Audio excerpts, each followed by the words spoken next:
بسم اللہ الرحمن الرحیم نحمده ونصلی علی رسولہ الکریم اما بعد السلام علیکم ورحمۃ اللہ وبرکاتہ۔ ناظرین کرام، آپ دیکھ رہے ہیں ADJLS میڈیا، اور آج ہم نہایت اہم اور حساس موضوع پر گفتگو کرنے جا رہے ہیں۔ شب برات، اس کی فضیلت کیا ہے، اس کی شرعی حیثیت کیا ہے، اور اس رات میں پائی جانے والی بدعات اور غلط رسومات کون سی ہے، یہ تمام باتیں ہم آج آپ کے سامنے ضرور پیش کریں گے، قرآن و حدیث اور اکابر امت کے اقوال کی روشنی میں۔ شب برات کیا ہے؟ ماہ شعبان کی 15ویں رات کو شب برات کہا جاتا ہے۔ برات کے معنی ہیں نجات، خلاصی، جہنم سے آزادی۔ احادیث مبارک سے ثابت ہے کہ اس رات اللہ تعالیٰ نے شمار بندوں کی مغفرت فرماتے ہیں اور جہنم سے آزادی عطا فرماتے ہیں۔ افراط و تفریط سے بچنا۔ شب برات کے معاملے میں لوگ دو چیزوں کا شکار ہو گئے ہیں۔ ایک طرف وہ لوگ جو شروع سے شب برات کی فضیلت کا انکار کرتے ہیں اور تمام احادیث کو من گھڑت قرار دے دیتے ہیں۔ دوسرے طرف وہ لوگ جو اس رات کو فرض و واجب سمجھ کر بدعات، رسومات اور منکرات میں مبتلا ہو جاتے ہیں۔ درمیانی اور درست موقف یہ ہے، شب برات کی فضیلت ثابت ہے، لیکن یہ فرض یا واجب نہیں بلکہ مستحب ہے۔ شب برات کی فضیلت احادیث کی روشنی میں حضرت عائشہ رضی اللہ تعالی عنہا سے روایت ہے کہ رسول اللہ صلی اللہ علیہ وسلم نے فرمایا، یہ شعبان کی 15ویں رات ہے۔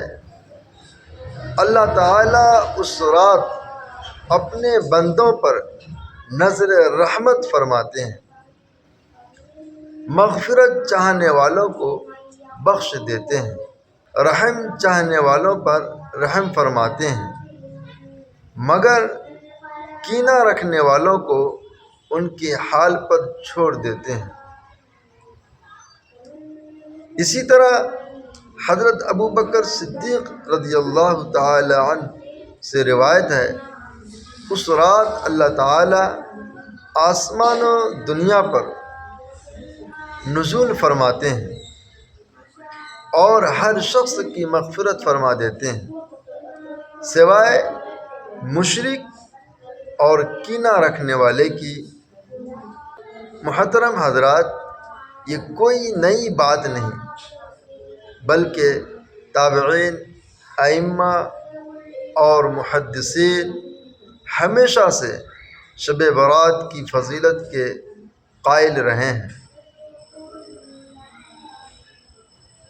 امام عطا بن یسار رحمۃ اللہ علیہ فرماتے ہیں، لیلۃ القدر کے بعد سب سے افضل رات شب برات ہے۔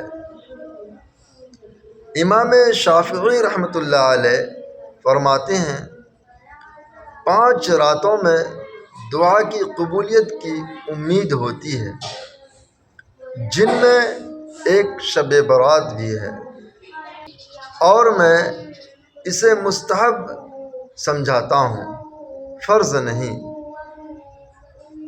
شیخ الاسلام مفتی تقی عثمانی صاحب دامت برکاتہم فرماتے ہیں، ضعیف روایات کا تعدد اور امت کا تعامل اس بات کی دلیل ہے کہ شب برات کی فضیلت ہے اصل نہیں، 15 شعبان کا روزہ حدیث پاک میں آتا ہے، جب شعبان کی 15ویں رات آئے تو رات کو عبادت کرو اور دن کو روزہ رکھو۔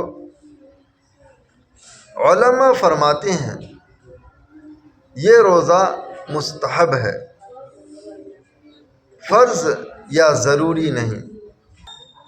حضرت عائشہ رضی اللہ تعالی عنہا کی حدیث سے معلوم ہوتا ہے کہ نبی کریم صلی اللہ علیہ وسلم کبھی کبھی شب برات میں جنت البقیع تشریف لے گئے۔ کبھی کبھی جانا جائز ہے، لیکن ہر سال لازم سمجھنا، میلہ، چراغاں اور اجتماع کرنا یہ سب بدعت اور منکر ہے۔ شب برات کی مشہور بدعات، ان چیزوں سے ضرور بچیں۔ خاص نمازیں مثلاً 100 رکعت، حلوہ یا خاص کھانوں کا لازم سمجھنا، قبرستان میں میلہ اور چراغاں، آتش بازی، ارواح کے گھروں میں آنے کا عقیدہ، اجتماعی اعلان اور اشتہارات، دین میں وہی عمل قابل قبول ہے جو نبی کریم صلی اللہ علیہ وسلم سے ثابت ہو۔ آخر میں آپ لوگوں سے یہی التجا کروں گا کہ اللہ تعالی ہمیں شب برات کی حقیقی فضیلت سمجھنے اور بدعات سے بچنے کی توفیق عطا فرمائے۔ اللہ تعالی ہمیں اخلاص کے ساتھ عبادت کرنے اور ایک دوسرے کے لیے دل صاف رکھنے کی توفیق عطا فرمائے، آمین یا رب العالمین۔ اگر یہ بیان آپ کو پسند آیا ہو، مفید لگا ہو تو ویڈیو کو لائک کریں، کمنٹ میں اپنی رائے کا اظہار ضرور فرمائیں اور ADJLS میڈیا کو سبسکرائب کرنا نہ بھولیں۔ جزاک اللہ۔ اللہ آپ لوگوں کو سکون عطا فرمائے، دین، دلیل اور اعتدال کے ساتھ۔